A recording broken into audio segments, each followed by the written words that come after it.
Right now on What's Up Weekly, a famous IU alum is back on campus and talking about amazing puzzles. Plus, the president is making social strides and a pumpkin launch brings us to a new season. Get it all now. Hello and welcome to this week's episode of What's Up Weekly. I'm Elizabeth Pace. And I'm Sierra Hignite.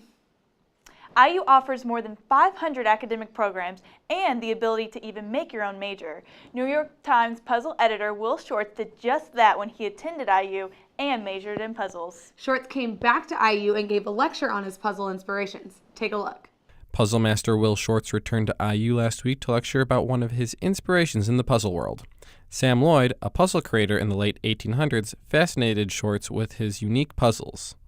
More than anything else, it was Sam Lloyd who made me want to pursue a career in puzzles. One of Lloyd's most popular puzzles is the Trick Donkeys puzzle, where the solver cuts out two jockeys on one sheet of paper and two donkeys on two other sheets of paper. The goal is to try to rearrange the sheets of paper so it appears the jockeys are riding the donkeys. Many people try different techniques to solve the puzzle, but few are able to get it on the first try. A good puzzle is not supposed to leave the solver feeling like he was stupid. As a puzzle maker, I want one of two things. I want you either to solve the puzzle and think, how clever I am. In other words, you the solver, how clever you are. Or I want you, when you finally see the answer, say, you know, that was good. I should have gotten it. Shortz created his own major in puzzles at IU. I took courses on history of word puzzles, math puzzles, logic puzzles, the psychology of puzzles, crossword magazines, all in different departments. But why make puzzles for a living?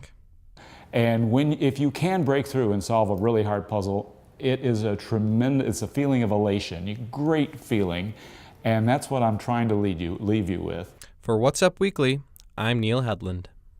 You can find Short's work on NPR's Weekend Edition, Sunday Puzzles, and in the New York Times Puzzle section. Moving straight into our trending topics, President Obama joins Facebook and his first post addressed climate change. The president posted a casual video in the White House's backyard where he used his green grass as a platform to talk about preserving the environment for generations to come. In this video, he says we all need to get engaged on why climate change is so important so we can make sure that we're doing right for futures to come.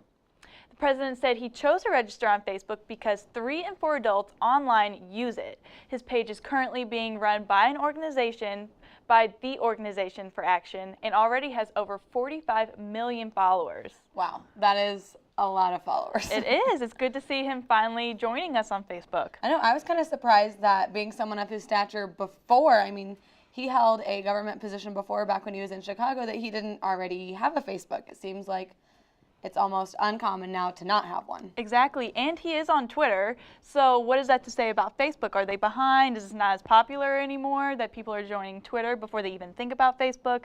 I'm not sure. That's a whole different trending topic to talk about. Something to look into. Exactly. At least we're glad to have him on Facebook.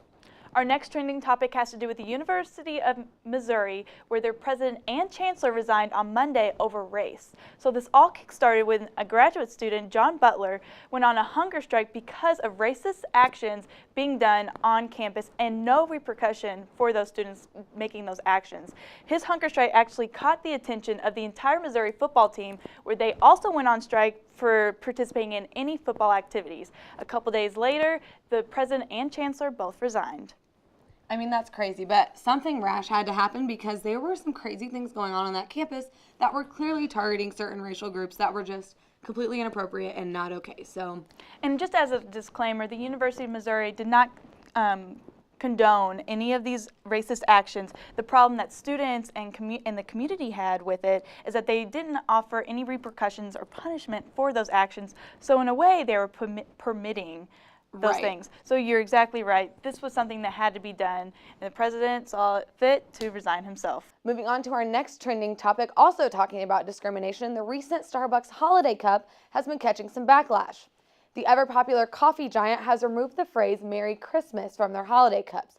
This has caused some people to try and create a boycott on the company because they are accusing the company of a war on Christmas. This is obviously not the reason for the company removing the slogan from their cups, but rather to promote holiday spirit for all religions. Now, to me, it's almost kind of like you're in trouble if you do, you're in trouble if you don't. People would be offended if, obviously, you didn't put Merry Christmas because they think you're a Satanist, or some people that maybe don't believe in Christmas are offended when you do put Merry Christmas. So it's kind of a way I feel bad for Starbucks. Well, that's all we have for our trending topics. Be sure to stay tuned for more What's Up Weekly.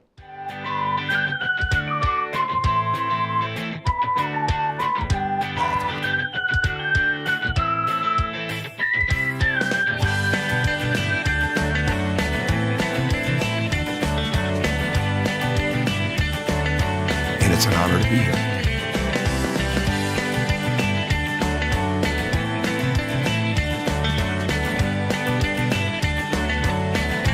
After suffering a season-ending injury in late March,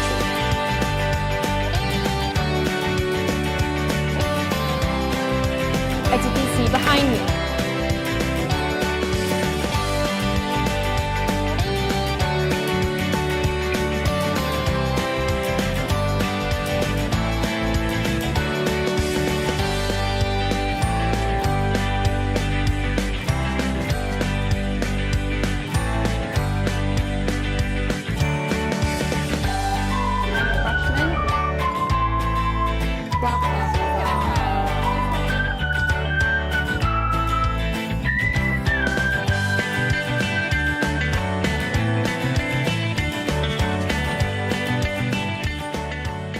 Welcome back. The Bloomington Pumpkin Launch was a success this past Saturday.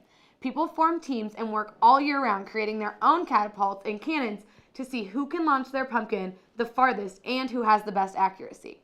The event also had fun activities for children, like food, trucks, an inflatable bouncy slide, and the Backwoods Bluegrass and Gospel Band performing. The winning team, the Tetanus Express, launched their pumpkin 739 feet and had more information on the making of the catapult. How much did it cost? Nothing, it's all junk. The Bloomington Pumpkin Launch happens every year at the Monroe County Fairgrounds. You can find more information for next year's launch at bloomington.in.gov/pumpkin launch. That's all we have for you on this week's episode of What's Up Weekly. Be sure to tune in next week for even more campus entertainment news. And don't forget to like us on Facebook at IUS TV News and follow us on Twitter at What's Up Weekly IU. We're also on Instagram now, so follow us at IUS TV. Thanks for watching, and we'll see you next week.